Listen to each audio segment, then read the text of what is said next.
Hi folks, Dr. Robert Barrington here with some more nutrition advice. Now, one of my subscribers has asked me to do a video on a herb called Jiaogulan, which is sometimes called Gynostemma pentaphyllum, and it's quite an interesting plant. It's quite an interesting medicinal herb. So this video is really going to be a brief video to explain what it is and why you might use it. Now, Jiaogulan is a herb that is used in a very similar way to ginseng, but that's not really why it was originally researched. It was actually originally researched because it's quite a sweet plant, and it was actually researched as a sugar substitute. And I think it was the Japanese that were the first to really research this compound.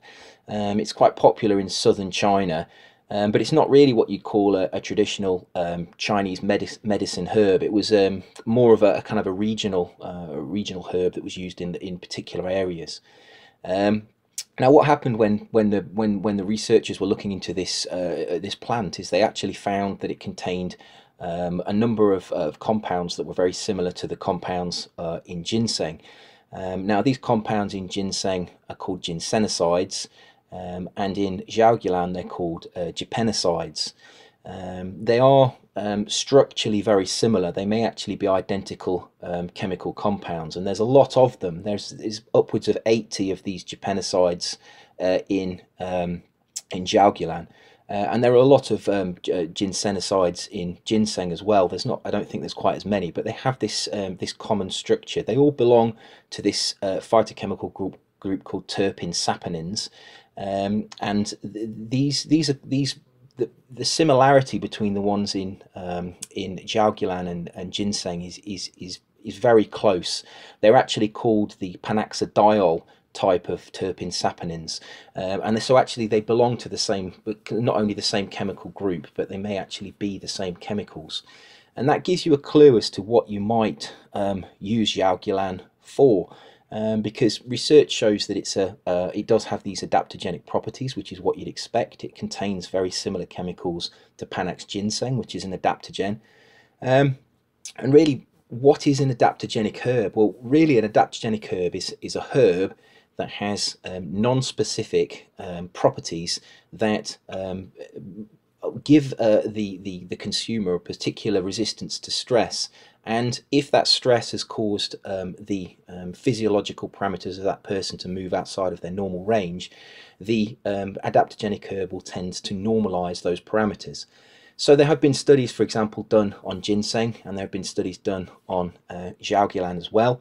And these studies have been done on blood pressure. And if you give people with high blood pressure Panax ginseng or Jiaogulan, what tends to happen is their blood pressure will be normalized. But what's interesting about adaptogenic herbs is that this normalizing effect works in both directions.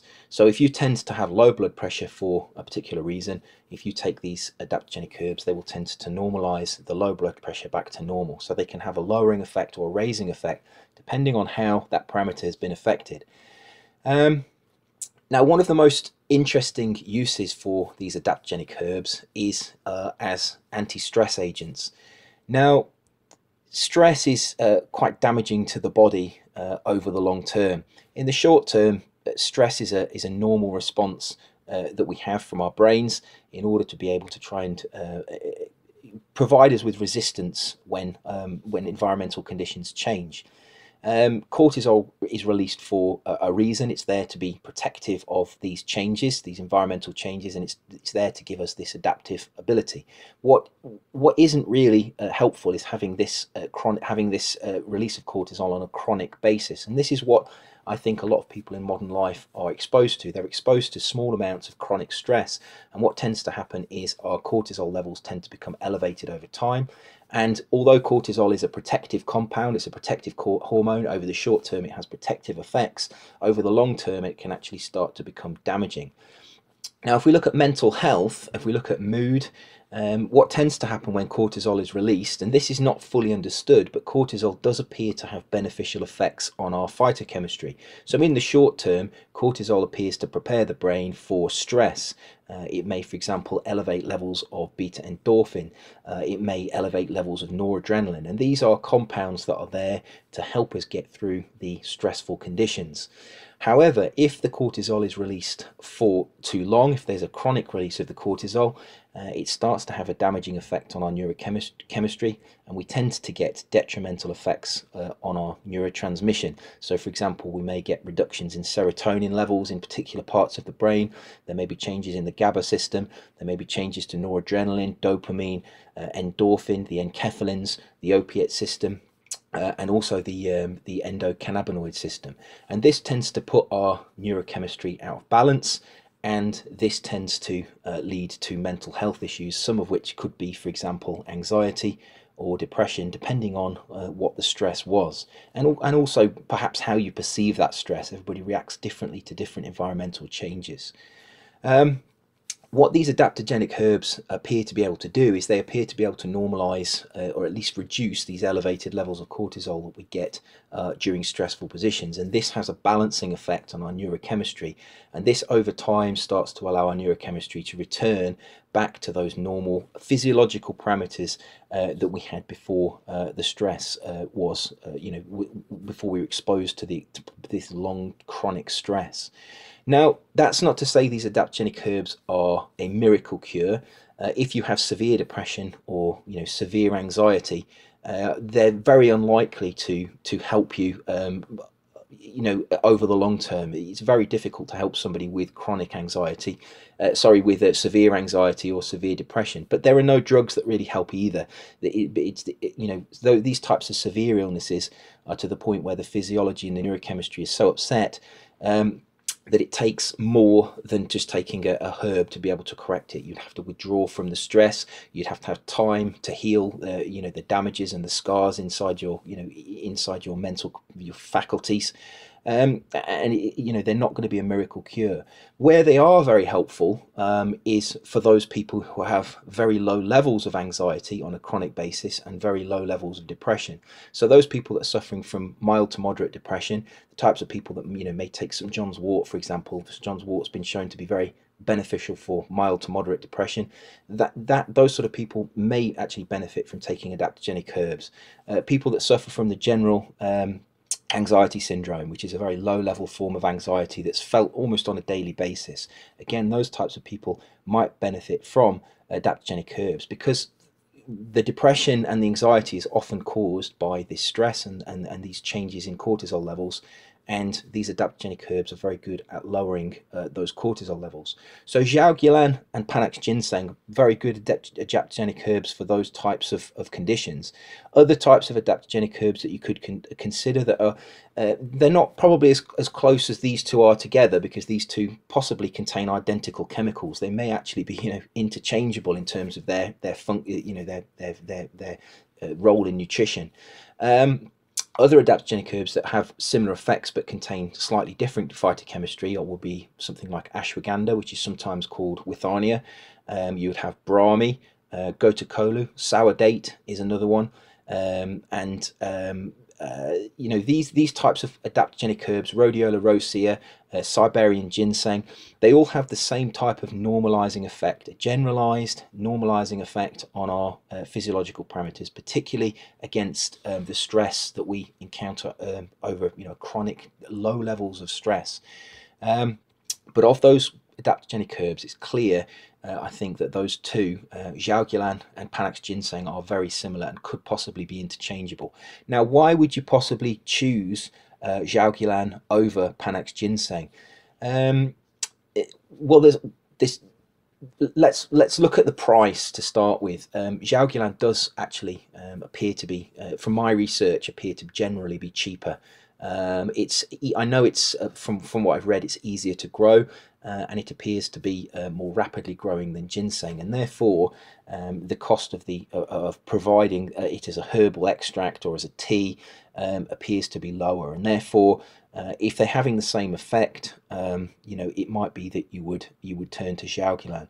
Why might you pick ginseng over Jiaogulan?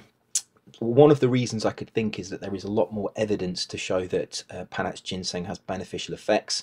If you go to the literature, there are far more studies on Panax ginseng than Jiaogulan, and the effects of Panax ginseng have been tested on all sorts of parameters, both in humans and animals. There's cell culture studies with Panax ginseng. They've been tested on their ability for exercise, stress, in exam conditions, for memory, for cognitive function. So Panax ginseng has been thoroughly researched, and it does have these adaptogenic properties. It does have this ability to improve cognition. It does have this ability to reduce cortisol. There's much less information on Jiaogulan. That's not to say that it doesn't work. The information that has been published shows that it has a very similar effect to Panax ginseng. It's just that because the literature is more, it's more limited, it's not so easy to recommend Jiaogulan as it is to Panax ginseng. But this video is really for those people that are looking at these adaptogenic herbs, really to say that, if you've tried Panax ginseng and you feel that it has beneficial effects for you, and you wanted to try Jiaogulan because it is, I believe, a little bit cheaper, and you do tend to get more, when you look at the standardized extracts, there tends to be more gepennicides than there are ginsenosides in the extracts, and again, that will relate to the cost of manufacture. You may actually get more bang from your bucks from Jiaogulan, so it would be worth looking at.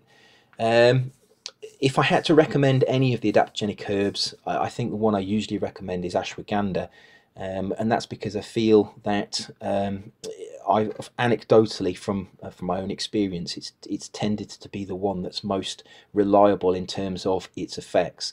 But certainly you can't argue that ginseng has a very similar type of adaptogenic property and is very well researched. There's just less evidence supporting Jiaogulan in its use, but I would suspect that in direct comparisons, if somebody did a study between Panax ginseng and Jiaogulan, I would suspect that their effects would be very similar. So there's my opinion on Jiaogulan. It's worth a try if you have this, exposure to low-level chronic stress. You feel that it's causing you anxiety and depression, and you feel you want that extra bit of resistance that just helps you get through, to the other side of this. It's quite often this stress is transient, and if you can just take, get through for the next couple of months, and you know that it's going to be much less stressful. Perhaps you're going through an exam, going through exams, or you're going through some kind of relationship problems, or you've got a job problems or something like that, and you need something that will give you that little bit of extra resistance to stress.